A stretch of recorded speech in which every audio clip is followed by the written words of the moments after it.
এখন পর্যন্ত পরিস্থিতি যা তাতে মনে হতেই পারে যে ফেব্রুয়ারির মাঝামাঝি বাংলাদেশের জাতীয় সংসদ নির্বাচন হতে যাচ্ছে আগামীটা। কিন্তু এর মধ্যে নানান রকম বাধা তৈরির চেষ্টা আছে, নানা রকম প্রেক্ষাপট তৈরি আছে। সেটা থেকে বোঝা যায় যে এগুলোকে কেন্দ্র করে ঝামেলা তৈরির চেষ্টা হতে পারে বা হবে। এর মধ্যে নির্বাচন কমিশন এইটা পাল্টাতে হবে, এর অধীনে নির্বাচন হবে না, এই ধরনের আলাপ আছে। আরেকটা আলাপ দীর্ঘদিন থেকে মাঠে আছে এবং আস্তে আস্তে ইন্টেন্সিফাইড হচ্ছে বলে আমি মনে করি। এটাও একটা ইস্যু হয়ে দাঁড়াতে পারে এবং এটাও নির্বাচনকে পিছিয়ে দেওয়া বা এমনকি নির্বাচনকে ভণ্ডুল করে দেওয়ার এক ধরনের চেষ্টা হিসেবে আমি দেখতে চাই। কেন আমি সেই প্রসঙ্গে আসব। বিষয়টা হচ্ছে স্থানীয় সরকার নির্বাচন জাতীয় নির্বাচনের আগে হওয়া।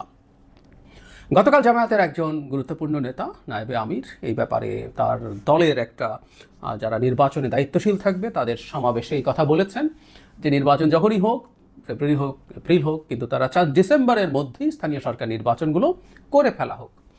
এটা এনসিপিও দীর্ঘদিন থেকে বলছে, জামায়াত তো বলছে, এনসিপিও বলছে, এবং সর্বশেষ তারা যখন নির্বাচন কমিশনের সামনে বিক্ষোভ দেখাতে গেলেন সেখানে নির্বাচন কমিশন পাল্টানোর প্রশ্ন যেমন ছিল তেমনি স্থানীয় সরকার নির্বাচন চেয়েছেন। এই কথাটা বলার সময় একটু হাসি আসলো একটা কারণে, মানে এনসিপির কাছ থেকে আমরা সেন্সিবল রাজনীতি এক্সপেক্ট করি।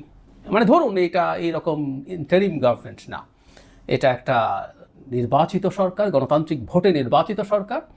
তাহলে এনসিপির এটা বোঝা উচিত, সেটা হচ্ছে আমাদের সংবিধানে শুধুমাত্র রাষ্ট্রপতি এবং সংসদ নির্বাচনের দায়িত্ব স্পন্টেনিয়াসলি, মানে ইনহেরেন্টলি নির্বাচন কমিশনকে দেওয়া আছে। রাষ্ট্রপতি নির্বাচন নিয়ে কারো কারো মনে হতে পারে যে রাষ্ট্রপতি নির্বাচন তাকে কেন অ্যারেঞ্জ করতে হবে, এটা সংসদ সদস্যদের একরকম পরোক্ষ ভোটে, মানে তাদের ভোটে, মানে জনগণের পরোক্ষ ভোটে নির্বাচন হয়। এটা আসলে একটা সময় তো রাষ্ট্রপতি নির্বাচনটা সরাসরি জনগণের ভোটে ছিল, আমাদের এক ধরনের প্রেসিডেন্সিয়াল, আমাদের তো প্রেসিডেন্সিয়াল ফর্মের সরকার ছিল সেই কারণে। আর বাকি ক্ষেত্রে বলা হচ্ছে সরকার তাকে যা যা করতে বলবে সেটা করা। তার মানে সরকার যদি চায় তাহলে লোকাল গভর্নমেন্ট ইলেকশন নির্বাচন কমিশনকে দিয়ে করাতে পারে, এবং সরকার যদি না চায় টেকনিক্যালি ইটস পসিবল যে নির্বাচন কমিশনকে সেই দায়িত্ব দেবে না। নির্বাচন ব্যবস্থা সংস্কার কমিশন, আমি যে সংস্কার কমিশনের একজন সদস্য ছিলাম, আমরা সংবিধানে এই পরিবর্তন আনতে সাজেস্ট করেছিলাম যে নির্বাচন, লোকাল গভর্নমেন্ট নির্বাচনটাও যেন মানে কনস্টিটিউশনালি নির্বাচন কমিশনের হাতে দেওয়া হয়, তখন তারা নিজেরা করতে পারবেন। সো এই যে এনসিপি নির্বাচন কমিশনের সামনে গিয়ে নির্বাচন চাইছে, না, এটা আসলে যমুনা ঘেরাও করে চাওয়া উচিত, কারণ সরকারকে ডিসাইড করতে হবে। যাই হোক, মূল প্রসঙ্গে আসা যাক। এনসিপিও চাইছে এবং একটা যুক্তি সামনে আনা হচ্ছে। যুক্তিটা হচ্ছে এরকম যে যেহেতু লোকাল গভর্নমেন্টগুলো ঠিকঠাক মতো চলছে না, তাতে জনগণের সেবা পেতে সমস্যা হচ্ছে। লোকাল গভর্নমেন্ট থেকে অনেকগুলো সেবা আসলে শুধুমাত্র সকল উন্নয়ন না, নানান রকম সার্টিফিকেট, জন্ম নিবন্ধন ইত্যাদি ইত্যাদি বহু কিছু কাজ ওখান থেকে হতে হয়। এবং এটা খুবই সঠিক যে অনেক ক্ষেত্রেই যেগুলো বাতিলও করা হয়নি সেগুলোও পালিয়ে গেছে লোকজন, আর যে অনেকগুলো তো বাতিল করে দেওয়া হয়েছে। তো সেই সমস্যা বা সেই সংকটের কারণে মানুষের সেবা বিঘ্নিত হচ্ছে, ইটস ট্রু। এখন প্রশ্ন হচ্ছে নির্বাচন তাহলে হলেই সেই সমস্যার সমাধান হয়ে যাবে বা সুরাহা হয়ে যাবে, এটা দাবি করা হচ্ছে। টেকনিক্যালি জিনিসটা ভুলও না, কিন্তু প্রশ্ন হচ্ছে জাতীয় নির্বাচনের আগে নির্বাচনটা হওয়া সম্ভব কিনা। এর আগে একটা কথা বলে রাখা ভালো, এই আলাপটাও আসলে আমাদের পাবলিক স্ফিয়ারে আছে। ভবিষ্যতেও স্থানীয় সংসদ সরকার নির্বাচনও কেয়ারটেকারের অধীনে হয়ে যাওয়া। যখনই কেয়ারটেকার সরকার তৈরি হবে, সেই কেয়ারটেকারের টেনিওরটা একটু লম্বা করে স্থানীয় সরকার নির্বাচনগুলো আগে করবে, তারপর তারা জাতীয় নির্বাচন করে চলে যাবে এবং দলীয় সরকারের অধীনে তাহলে আর কোনো নির্বাচনই হবে না। আমি ব্যক্তিগতভাবে আসলে এটা সঠিক বলে মনে করি না। আমি মনে করি দলীয় সরকারের অধীনে নির্বাচন হওয়া উচিত এবং স্থানীয় সরকার নির্বাচন দলীয় সরকারের অধীনেই হওয়া উচিত। কারণ আমাদের আসলে কোনো একদিন আস্তে আস্তে তত্ত্বাবধায়ক সরকার থেকে বেরিয়ে আসতে হবে ভবিষ্যতে কখনো, এবং আমাদের এই নির্বাচন করার চর্চা হওয়া দরকার আছে। শেখ হাসিনার সময় 2014-এর পর থেকে এগুলো যাচ্ছে তাই হয়ে গেছে, কিন্তু বাংলাদেশে দলীয় সরকারের অধীনে স্থানীয় সরকার নির্বাচন এই আওয়ামী লীগ বিএনপির সময়ই ভালো হয়েছে। এমনকি আওয়ামী লীগের 8 থেকে 14-এর যে টেনিওরটা ছিল, 9 থেকে 14, সেটারও খুব খারাপ প্রথম দিকে হয়নি। এবং আমাদের মনে আছে 14 সালের আগে 2013 সালের 5টা সিটি কর্পোরেশন নির্বাচনে বিএনপি ম্যাসিভ জয় পেয়েছিল। তো সুতরাং স্থানীয় সরকার নির্বাচন ভালো হওয়ার রেকর্ড দলীয় সরকারের অধীনে আছে, এবং আমি মনে করি এটাও তত্ত্বাবধায়কের কাছে নিয়ে যাওয়াটা সঠিক সিদ্ধান্ত হবে না। যাই হোক, এখনকার প্রেক্ষাপট ভিন্ন, তারা এটা চাইছেন। আমি মনে করি এটা আসলে খুব ডিজাস্টারাস হবে। কেন বলছি? এটা ফ্যাক্ট যে বাংলাদেশের জাতীয় নির্বাচনটাই আমাদের প্রশাসন এবং বিশেষ করে আইনশৃঙ্খলা রক্ষাকারী বাহিনীর উপরে বিরাট চাপ হয়ে হাজির হবে। কারণ আমাদের আইনশৃঙ্খলার ব্যাকবোন হচ্ছে পুলিশ, তার সাথে সেনাবাহিনী থাকবে, এবার সশস্ত্র বাহিনী অ্যাজ এ হোল তারা থাকবেন, আনসার থাকবেন, সব কিছু থাকবেন, কিন্তু প্রত্যেকটাই আসলে কোনো না কোনো ফর্মে বেশ চাপে আছে। বিশেষ করে সেনাবাহিনীর বাইরে যারা আছে, যারা শেখ হাসিনার হয়ে অভ্যুত্থান দমন করেছেন তাদের নৈতিক মনোবল এখনো খুব বেশি ফিরে আসছে তা না। এই নির্বাচন এমনকি আগামী জুনে হলেও খুব ফিরে আসবে তা না। তার মানে আমাদের এদের উপরে চাপ আছে। এবং এই কথা আমি না, ইভেন জনাব নাহিদ ইসলাম এনসিপির সভা আহ্বায়ক, তিনি খুব এক্সপ্লিসিটলি এই কথাগুলো বলেছিলেন মার্চে, একবার রয়টার্সকে বলেছেন, এএফপিকে বলেছেন যে দেশের আইন শৃঙ্খলা বাহিনীর সেই ক্যাপেবিলিটি নাই যাতে তারা এই বছরের মধ্যে ডিসেম্বরের মধ্যে ইলেকশন করতে পারবে। এটা ভুল না, এটা চাপ আছে, কিন্তু আমি মনে করি একটা নির্বাচন করা যাবে। তার সাথে যদি সামরিক বাহিনী বড় সংখ্যায় যুক্ত হয়, আমার মনে হয় আমি কনফিডেন্ট যে ঠিকঠাক মতো নির্বাচনটা করা যাবে। কিন্তু এখন খেয়াল করি আমরা, আগে যদি স্থানীয় সরকার নির্বাচন হয়, আপনারা যারা আমাকে শুনছেন তারা জানি না নিশ্চিত কিনা যে কতগুলো ভোট আসলে এটা, সংখ্যাটা হচ্ছে 5,500-এর মতো। স্থানীয় সরকারের অনেকগুলো লেয়ার আছে। সবচেয়ে ছোট লেয়ারটা হচ্ছে ইউনিয়ন পরিষদ, এটা 4,500-এর মতো বা একটু বেশি আছে।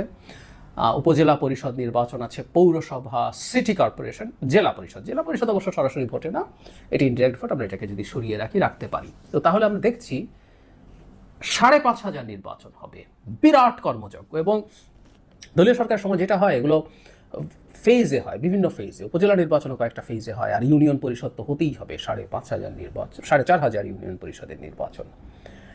এখন আমরা যদি এই প্রশ্ন করি কোন নির্বাচনটার চাপ বেশি, কোন নির্বাচনটা সরকার এবং সরকারের যে প্রশাসন এবং আইন শৃঙ্খলা রক্ষাকারী বাহিনীর উপরে প্রেশার বেশি তৈরি করে, উত্তর চোখ বন্ধ করে স্থানীয় সরকার নির্বাচন। কারণ এই নির্বাচনগুলোর মধ্যে প্রচুর ক্যান্ডিডেটস দাঁড়ায়, লোকাল নানান রকম হিসেব নিকেশ থাকে।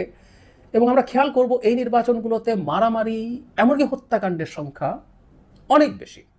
মানে শেখ হাসিনার সময় আমরা এই আবিডাবি টাইপের নির্বাচনেও দেখেছি, যেখানে নিজেরা সংসদ নির্বাচন করছেন, সেখানে খুব মেজর যে নিজেদের মধ্যে খুব সংকট হয়ে যাচ্ছে তা না। কিন্তু আওয়ামী লীগের সময় লোকাল গভর্নমেন্ট ইলেকশনগুলোতে 100-150 মানুষের মৃত্যু প্রত্যেকটা ফেজে আমরা দেখেছি।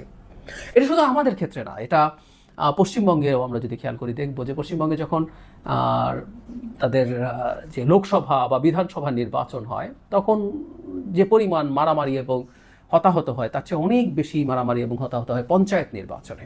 সো লোকাল গভর্নমেন্ট ইলেকশনে মারাত্মক চ্যালেঞ্জিং, এবং সেই চ্যালেঞ্জিং অবস্থায় এতগুলো নির্বাচন যদি করতে হয়, প্রেশার যদি আমাদের প্রশাসন এবং পুলিশের উপরে পড়ে, সাথে সেনাবাহিনীও থাকুক, কিন্তু এই প্রেশারের পর এদের পক্ষে কি জাতীয় নির্বাচন আর সহসা করা সম্ভব? ডিসেম্বরের মধ্যে তারা যে পরিমাণ চাপে পড়বেন এবং এক্সস্টেড হবেন যদি করা হয়। ডিসেম্বরের জন্য করতে হলে মোটামুটি এই কিছুদিনের মধ্যেই নির্বাচন শুরু করে দিতে হবে, কারণ 5,500 নির্বাচন বলে কথা, অনেকগুলো ফেজে যেতে হবে। তো সেটা যদি করে ফেলেন, আমি মনে করি এটা ডিজাস্টার তৈরি করবে। একটা ছোট ডাক্তারি এক্সাম্পল দিই। ধরুন কারো হার্টে ব্লক আছে, তাকে স্টেন্টিং, আমরা রিং পরানো হয়েছে বা পরানো হয়নি, হোয়াটএভার, ডাক্তার বললো যে আপনার হার্টের এই প্রেশার দেওয়া যাবে না, এটা যদি না দেন এতটুকু পর্যন্ত আপনি প্রেশার নিতে পারবেন, তাহলে আপনি হার্ট আর প্রবলেম করবেন, হার্ট বিগড়ে যাবেন, হার্ট অ্যাটাক হয়ে যাবে না। কিন্তু যখনই এর বেশি প্রেশার দিয়ে দেওয়া হলো, তখন হার্ট অ্যাটাক হয়ে গেল, মানুষ মারা গেল। তার মানে তার যতটুকু স্ট্রেস নেওয়ার ক্যাপেবিলিটি ছিল, ততটুকু পর্যন্ত যদি তাকে দেওয়া হয়, সে তখন সেটা উইথস্ট্যান্ড করতে পারে, সহ্য করতে পারে, সে মরে যায় না, হার্ট অ্যাটাক হয়ে যায় না। সো আমি মনে করি আমাদের প্রশাসন, পুলিশ এবং মিলিটারি মিলে যে নির্বাচনী প্রশাসন তৈরি হবে, আইন শৃঙ্খলা রক্ষাকারী বাহিনী তৈরি হবে, সেটা একটা জাতীয় নির্বাচনের প্রেশার নিতে পারবে। এখন সেটাকে যদি আগে তার চেয়ে বেশি প্রেশার আমরা দিয়ে দেই, সেটা ভেঙে যাবে। আমি ধারণা করি কারো এই পরিকল্পনাটাই আছে, এই পরিকল্পনাটাই কেউ করছেন। এরকম একটা নির্বাচন যদি চাপ দিয়ে করিয়ে ফেলার চেষ্টা করা যায়, তাহলে তারা এতটাই এক্সস্টেড হবেন, সহসা আসলে আর নির্বাচন করা যাবে না। এটা কোনো সন্দেহ নেই এই নির্বাচনে যথেষ্ট রকম সমস্যা হবে। বিশেষ করে আমরা বিভিন্ন জায়গা থেকে প্রপোজ হয়েছে, আমরা নিজেরাও আমাদের কমিশন থেকে প্রপোজ করেছি, সেটা হলো দলীয় প্রতীকে যেন স্থানীয় সরকার নির্বাচন না হয়। যেমন এখন যেটা হচ্ছে, স্থানীয় সরকারগুলো চেয়ারম্যান নির্বাচনটা দলীয় প্রতীকে হচ্ছে এবং সদস্যগুলো ব্যক্তিগতভাবে হচ্ছে। সো দলীয় প্রতীক তুলে দেওয়া হলো, বিভিন্ন দলের একাধিক ক্যান্ডিডেটস দাঁড়াবেন এবং পরস্পরের বিরুদ্ধে লড়াই করবেন। যেহেতু দলের কোনো রকম প্রতীক নেই, দলও এদের বিরুদ্ধে কোনো ব্যবস্থা নিতে পারবে না, কে দাঁড়ালো না, কারণ এটা এখন ব্যক্তি দাঁড়াচ্ছেন। তো চরম সংঘাতের সম্ভাবনা আছে, এবং সেই সংঘাত আমাদের জাতীয় নির্বাচনকে সিরিয়াসলি অনিশ্চিত করে ফেলবে। এটা নিয়ে আমি শতভাগ কনফিডেন্ট। সে কারণেই বলছি, যারা চাইছেন তারাও যে এগুলো বোঝেন না তা না, তারা সম্ভবত বুঝে শুনেই এটা চাইছেন, কারণ তারা হয়তো মনে করছেন এরকম একটা কিছু হওয়াই তাদের জন্য ভালো হবে, কুড বি। সেটা কি উদ্দেশ্যে চাচ্ছেন, সেটা কতদিনের জন্য চাচ্ছেন আমি জানি না, নিশ্চিত নই, কিন্তু তারা এটা চাইছেন, এটা মনে হবার যৌক্তিক কারণ আছে। একটা শেষে যেটা বলছি যে একটা এটা হতে পারে, এটা আমি অনেকদিনই বলেছি, আগেও বিভিন্ন টকশোতেও বলেছি, যেহেতু দেশে বহুদিন ঠিকঠাক মতো নির্বাচন হচ্ছে না, নির্বাচন কমিশনও যেহেতু কীভাবে নির্বাচন ম্যানেজ করবে, প্রত্যেকটা নির্বাচন কমিশনই নতুন তৈরি হয়, তারা আস্তে আস্তে এই কাজগুলো করার চেষ্টা করেন। তো সেই ক্ষেত্রে তারা পাইলট হিসাবে 2-3টা নির্বাচন, একটা সিটি কর্পোরেশন বা কোনো একটা পৌরসভা, কোনো জায়গায় এরকম 1-2-3টে নির্বাচন করে তারা দেখতে পারেন, এবং সেটা দিয়ে তারা তাদের নির্বাচনী ম্যানেজমেন্ট যেটা আছে সেটাকে অপটিমাম জায়গায় নিয়ে যেতে পারবে, তাদের ভুল ত্রুটি কী হচ্ছে না হচ্ছে সেগুলো চেক করতে পারবেন। আমার মনে হয় সেটুকু হতে পারে, কিন্তু কোনোভাবেই wide spread 5,500 local government election হতে পারে না। এটা সেই ব্লক হওয়া হার্টে অকল্পনীয় প্রেশার চাপিয়ে দিয়ে হার্ট অ্যাটাক নিশ্চিত করার মতো একটা ব্যাপার বলে আমি বিশ্বাস করি।